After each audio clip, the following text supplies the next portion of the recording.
तोरा गोदारे जाबा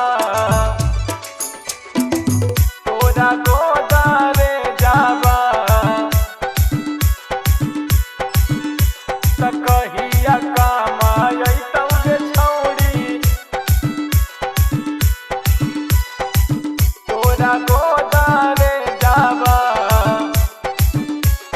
माँ शीतला रिकॉर्डिंग स्टूडियो बिहार शरीफ।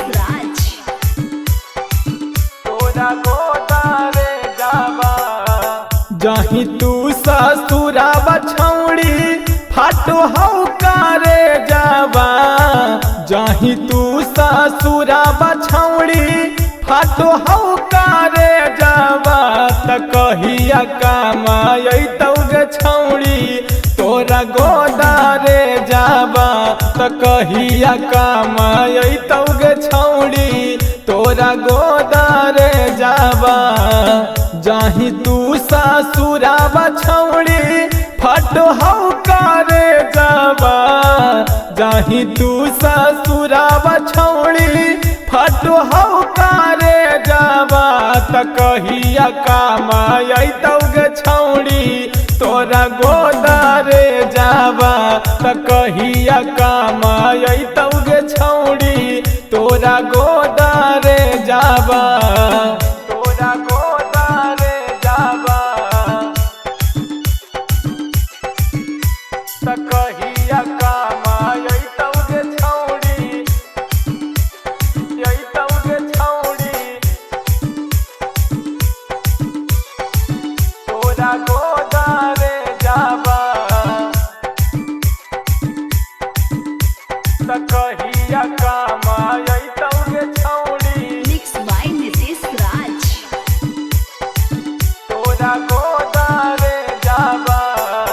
हमारो खराब कहीं छौड़ी में जाबा हमारो खराब कहीं छौड़ी में जाबा त कहिया कमाई तौगे छौड़ी तोरा गोदारे जाबा त कहिया कमाई तौगे छौड़ी नैहर के गोदारे जाबा बप्पा तोरा बियाह लौगे छौड़ी देह के दाहे जाबा बप्पा तोरा बियाह लौगे छौड़ी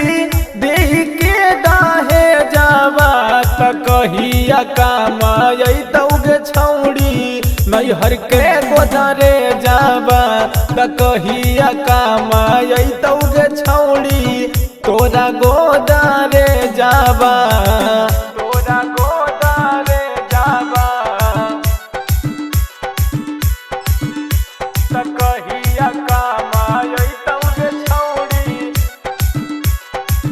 तौगे छौड़ी तोरा गोदारे जाबा त कहिया कमाई तौगे छौड़ी रातों दिन तारो हानि छौड़ी मैं से जाबा